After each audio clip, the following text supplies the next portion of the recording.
ჩვენს მხართ არსებული ინფორმაციით, პროკურატურის წარმომადგენლების ზეწოლის შედეგად მოქალაქეებს გოჩა ქარდავას, გონელი ფუტკარაძეს და ზურაბ ჯიქიას მიატოვებინეს ქონება სახელმწიფოს სასარგებლოდ. ასევე რეზო ჟღერიას, მურთა შონიას, დავით სხულუხიას მიწის გარკვეული ნაწილი სახელმწიფო თვითნებურად მიისაკუთრა შესაბამისი კომპენსაციის გადახდისა და კანონით გათვალისწინებული პროცედურების დაცვის გარეშე. ჩამორთმეულ ტერიტორიებზე მოგვიანებით საქართველოს სპორტისა და ახალგაზრდობის საქმეთა სამინისტრო გარკვეული ობიექტების მშენებლობა დაიწყო. საერთაშორისო გამჭვირვალობა საქართველოს მოუწოდებს საქართველოს მთავარ პროკურატურას დაიწყოს გამოძიება მოქალაქეთა მიმართ განხორციელებულ ზეწოლის ფაქტებზე. აგრეთვე მოუწოდებთ საქართველოს სპორტის და ახალგაზრდობის საქმეთა სამინისტროს მიიღოს სასწრაფო ზომები მოქალაქეთა საკუთრებაზე შეზღუდული უფლების აღსადგენად. 1998 წლიდან ანაკლიაში ფლობდი მიწის ნაკვეთს 375 აგრეთვე მეტრია ზუსტი.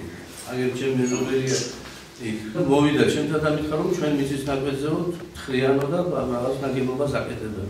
რაღაც ორი პირა ალბათ იქნებოდა ასე და ვიზახებენ პროკურატურაში. და რამისას შეკითხვები როგორ წლიდან თქონდა როგორ რაპირობებში მივიღე და ვის მიმართ და აუხსენე ხარ როგორც იყო ავზერე განცხადებაში იმას სოფლის მას გამგეობაში და გამომიყვეს მიწის ნაკვეთი თანაც ისი წამომავლები საბუთი ჩაბარება იღება ჩაბარების აქტი იყო და ის რესტი და ის უკვე გაფორმების საბუთები ნუ ყველა საბუთები.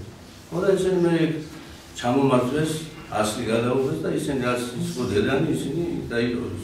და მე მithქვეს რომ ის ზადაწერო იმის სახელმწიფო ჩუქების მეთქე ხარ რა ჩუმართვეს უკვე იმას გაცხრილი გაკეთებული გაქვს და რა აზრი აქვს მეთქე და ისე დაზარებით მართლაც არ დაუძალებია რომ გინდა და რო დაიძალებინა დაბალ დავწევდი ახლა სახელმწიფო წინააღმდეგ ხო აისი კომპეტენცია მაინც ვერ გამიმივიდა და ეს და ამოვერია ეს არის შემოგვიყვება ჩემისა დაიბრუნდეს და ამაში გასმინდა იმას ისა დაიბრუნდა ჩემი ნაკეთი ამის თავობაზე ეკონომიკის სამინისტრო პრეზიდენტთან ვისთან აღვდივარ და სულ ყველა აკეთაგზავნა და უკან საბუდეს და ბოლოს არაფერი